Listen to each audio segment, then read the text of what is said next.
And I didn't go back to Noah's Ark since 2000.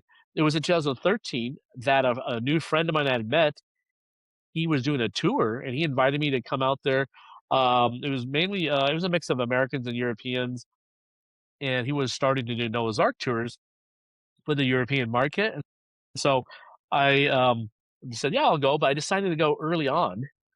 And so I went, I think like 2 weeks early, and we brought in all this extra equipment to make a new film about Noah's Ark. So this was 2013. So I brought in a professional videographer. We had a photographer, I remember. Um, but again, it was using technology to document, and I love media.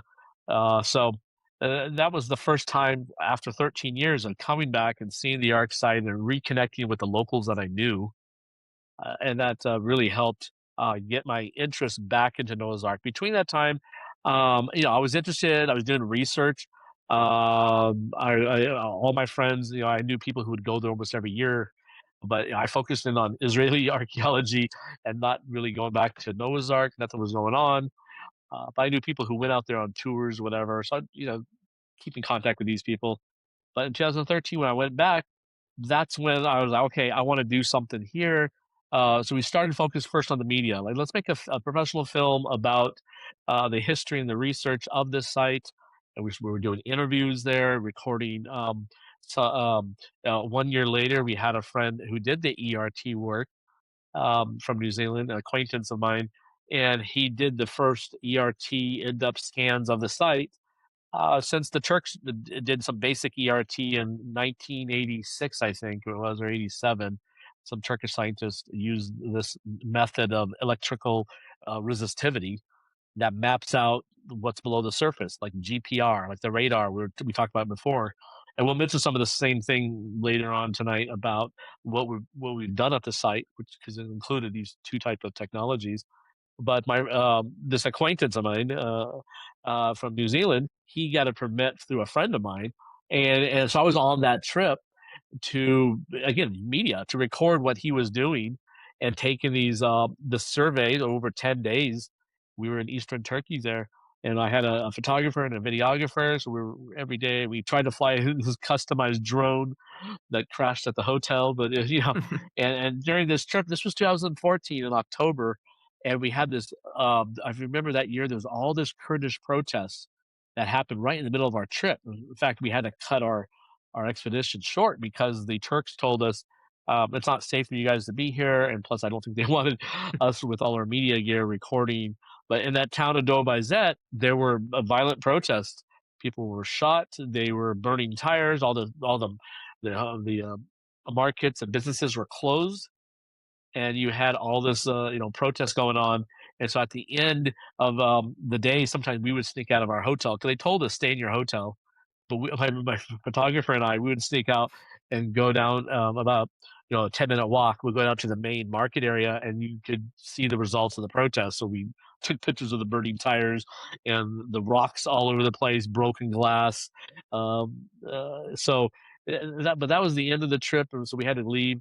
But we got the guy from New Zealand got enough data, and so I kept in contact with him over the years since 2014 until like 2019. So I was just really focusing on the scientific work, and right away he was showing, especially 1 year later when he did his first initial report of the ERT results. He was saying, "Look, we're looking at three layers below the ground."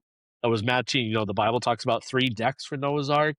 He was looking at his like a hull shape, really, really deep, much deeper than what Ron White thought.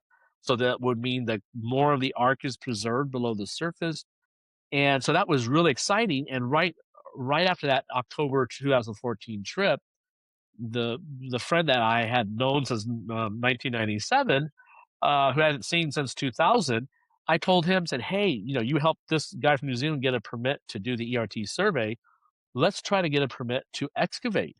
And I was kind of naive. That, hey, let's jump in and get a permit, and we can, like, 1 year later. And so, because now we have actual, like, new data, it's digital data, it's showing, at certain levels, certain things. So let's dig down to there.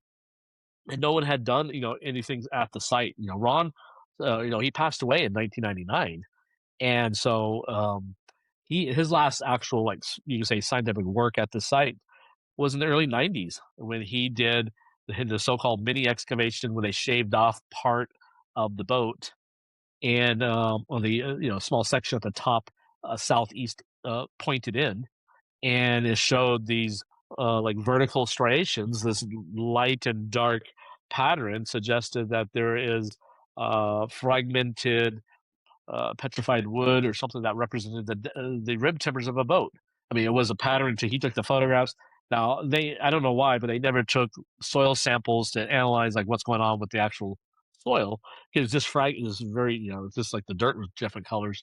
But anyways, that was the last thing he did. 1990, I think that was 1990. He did that. So now you're looking at we're there in 2014. What is that, 24 years later. Yeah, so 24 years later, that's crazy. We're there, and this guy does the ERT scans. We get digital data looking below the surface much deeper than anyone else has done, because even Ron's GPR in the 1980s and the Turkish GPR, like what Stali Tutan did, it would they may be at the deepest they penetrated, maybe I don't know, I want to say 5, 6, 7 meters down, maybe up to 20 feet. I don't even know if it went that deep. So you had shallow results, but at that time they thought that was it. Like that's the bottom. And then when we see these ERT scans, because ERT technology goes much deeper, lower resolution, but it show like bigger objects or whatever. So this was showing something much deeper, that there was more preserved of the ship, and that got us excited for possible excavations.